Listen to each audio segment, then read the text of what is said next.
प्रभु प्रेम और सत्यभामा नारद प्रसंग। एक बार सत्यभामा के मन में अभिमान हो आया कि प्रभु को वही सबसे प्रिय है। एक दिन नारद जी घूमते फिरते वहां पहुंचे तो सत्यभामा ने उनसे कहा, मुझे हर जन्म में यही पति मिले, ऐसा कोई उपाय बताइए।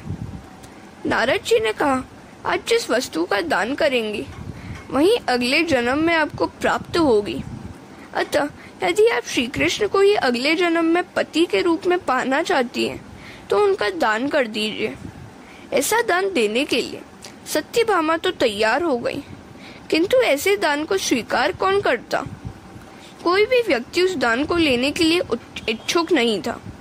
अंत में नारद जी को ये स्वीकार करने के लिए समझाया गया। वे राजी हो गए। सत्यभामा ने संकल्प करके श्री कृष्ण का नारद जी को दान कर दिया। श्री कृष्ण को दान में पाकर नारद जी उन्हें अपने साथ ले जाने लगे। सत्यभामा नारद जी से पूछने लगी, मेरे पति को आप कहाँ लिए जा रहे हैं? नारद जी ने कहा, आपने अभी अभी तो मुझे उनका दान किया है, अतः वे मेरे हो गए। दान में दी गई वस्तु दान देने वाले की हो जाती है। अब कृष्ण पर मेरा अधिकार है। अब सत्यभामा को अपनी भूल समझ में आई। वे श्री कृष्ण को मांगने लगी और नारद जी देने से इनकार करने लगे। उधर जब ये सारी बातें अन्य रानियों तक पहुंची तो वे सभी दौड़कर आ गईं, पर एक रुक्मणी नहीं आई। सभी रानियां नारद जी से विनती करने लगी कि उनके पति को वापस दे दीजिए।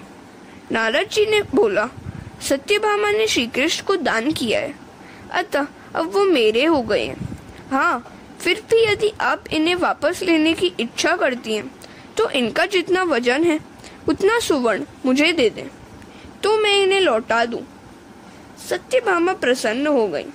उसने सोचा कि मेरे पास तो ढेर से आभूषण है और स्यमंतक मणि भी है, पति का वजन होगा तो भी कितना होगा।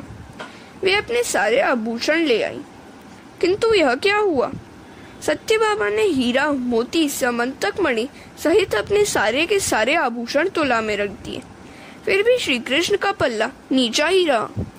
अब तो सारी रानियां भी घबरा गईं और दौड़ दौड़ कर अपने अपने आभूषण ले आई। उनके आभूषण भी तुला में रख दिए गए, फिर भी कृष्ण का पल्ला नीचे ही रह गया। जीव जब अभिमानी हो जाता है तो भगवान भी भारी हो जाते हैं। उनके आगे हीरा, मोती और सुवर्ण का मोल ही क्या है?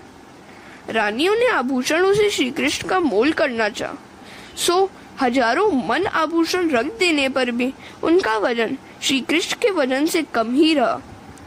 सत्यभामा के अभिमान का नाश करने के हेतु ही यह सारी लीला रची गई थी। सब रानियां सोच में डूबी हुई थी कि अब क्या किया जाए। सत्यभामा ने श्री कृष्ण का दान करके अनर्थ कर डाला था। अंत में सत्यभामा ने रुक्मिणी का आसरा लिया।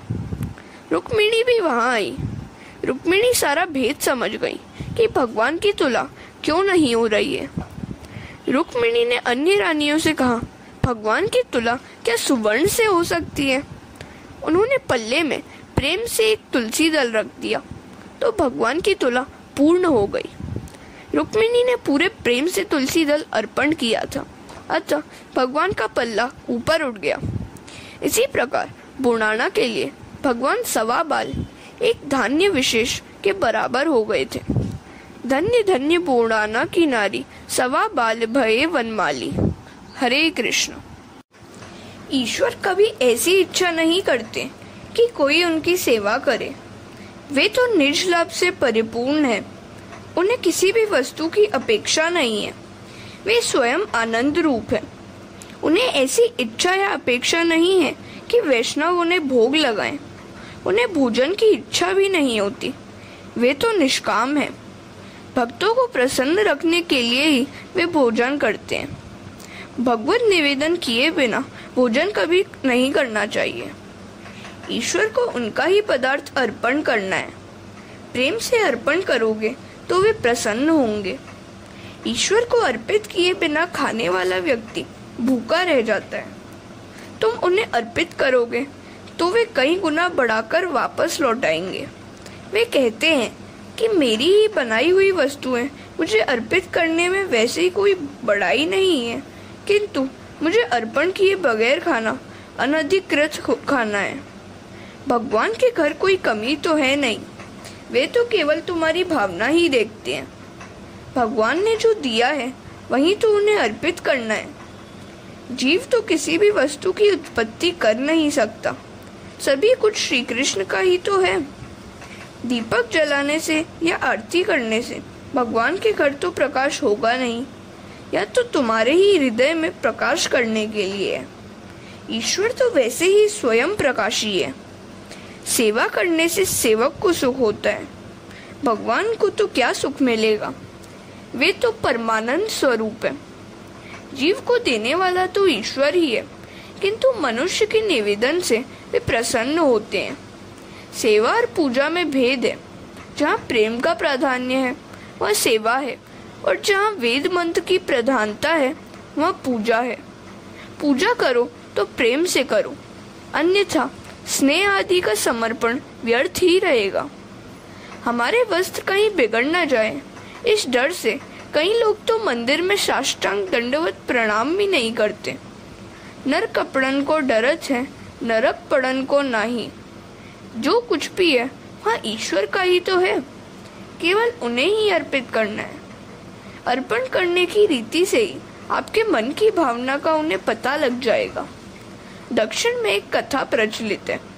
किसी भी शुभ कार्य के आरंभ में विघ्न नाश के हेतु सर्वप्रथम गणपति की पूजा की जाती है। किसी एक गांव में एक गृहस्थ के घर विवाह का अवसर आया। ब्राह्मण ने देखा कि गणपति की मूर्ति है ही नहीं, अब क्या किया जाए। वह ज्ञानी था, उसने सोचा कि ईश्वर की प्रतिष्ठा प्रेम पूर्वक कहीं भी की जा सकती है। सुपारी में भी भगवान बसते ही है। उत्तम उत्तम वस्तु ठाकुर जी को अर्पित करना ही तो भक्ति है। अतः उस ब्राह्मण ने नैवेद्य के लिए रखे हुए गुड़ में से ही गणपति बना लिए। यजमान से पूजा कराई गई, धूप दीप आदि भी हो गया। अब नैवेद्य का समय आया। नैवेद्य में से तो गणपति बना लिए गए थे, अब क्या करें। तो उस विप्र महाराज ने गुड़ की उस गणपति मूर्ति में से थोड़ा सा गुड़ निकालकर नैवेद्य बना लिया। गुड़ाचा गणपति, गुड़ाचा नैवेद्य। गणपति भी गुड़ के और नैवेद्य भी गुड़ का ही। ऐसी पूजा से गणपति भी प्रसन्न हुए। उस यजमान का कार्य निर्विघ्न समाप्त हुआ। कार्य की भावना तो शुद्ध ही थी ना। महत्व वस्तु का नहीं, भावना का है। हरे कृष्ण। सद्भाव पूर्वक सेवा करोगे तो वह सेवा सफल होगी। सेवा करते समय रोंगटे खड़े हो जाएं, आंखों से अश्रुधारा बहने लगे तो समझो कि वही सच्ची सेवा है। सेवा मात्र क्रियात्मक ही नहीं, भावात्मक भी होनी चाहिए। सेवा करते हुए आनंद मिले वही सेवा है। जो भी करो प्रेम से करो। भगवान के लिए भोजन बनाओ, भगवान को अर्पित करने के बाद भोजन करो। साथ में प्रार्थना करो कि हे नाथ, आप तो विश्वंभर हैं, सभी के स्वामी हैं, आपको तो कौन खिला सकता है। तो भी यह पदार्थ मैं आपको अपने मन से अर्पण करता हूँ। जो ईश्वर का है वही तो उन्हें समर्पित करना है। यह जीव दूसरा कुछ तो लाएगा ही कहाँ से। केवल भावना का मूल्य है। परमात्मा तो परिपूर्ण है, उन्हें कोई अपेक्षा नहीं है, उन्हें किसी भी वस्तु की क्षुधा नहीं है। वे तो मात्र भावना के भूखे हैं। उन्हें तुम भाव से अर्पित करोगे तो वे उसका कई गुना अधिक बनाकर तुम्हें ही वापस देंगे। भक्ति मार्ग में भाव के बिना सिद्धि प्राप्त नहीं होगी। ज्ञान मार्ग में त्याग और वैराग्य आवश्यक है। पिता बालक को रुपया देता है, वह कभी वापस भी मांगता है। यदि बालक रुपया वापस नहीं देगा तो पिता को दुख होगा कि मैंने ही तो उसे दिया है, फिर भी यह नहीं लौटाता। पर यदि बालक रुपया वापस दे देगा तो पिता को हर्ष होगा। रुपया तो उसी का है, फिर भी वह रुपया पाकर उसे संतोष होता है। ईश्वर जीव मात्र के पिता है। उन्होंने हमें जो कुछ दिया है वही तो हमें उन्हें देना है। प्रतिज्ञा करो कि ठाकुर जी को अर्पित किए बिना कुछ भी नहीं खाओगे। कई बार ऐसा भी देखने में आता है कि घर के सारे लोग भोजन के लिए कहीं बाहर जा रहे हैं तो भगवान को मात्र दूध ही दे देते हैं और कहते हैं, नाथ दूध ही पी लीजिए, आज हम तो मोहन थाल खाने जा रहे हैं। पर यह कोई अच्छी बात नहीं है। चाहे सारे घर में कोई भी पूजन नहीं करने वाला हो, फिर भी भगवान के लिए सभी कुछ बनाना ही चाहिए।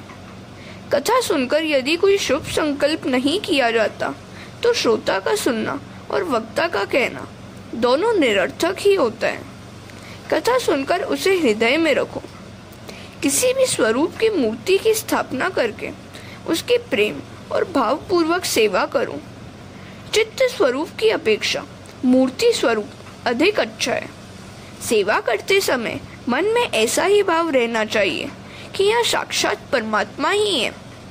सेवा के आरंभ में ध्यान करो, संपत्ति के अनुसार खर्च भी करो, सुंदर सिंहासन बनाओ। ध्यान से भावना करो कि भगवान वैकुंठ से इधर आ रहे हैं और मेरे घर के सेव्य स्वरूप में प्रविष्ट हो रहे हैं। सेवा करते समय किसी भी व्यक्ति के साथ बातचीत मत करो, उसे भी नमस्कार ही कर लेना। न तो कोई परमात्मा से श्रेष्ठ है और न कोई परमात्मा के समान ही है। सेव्य में मन को लगाए रखना ही सेवा है।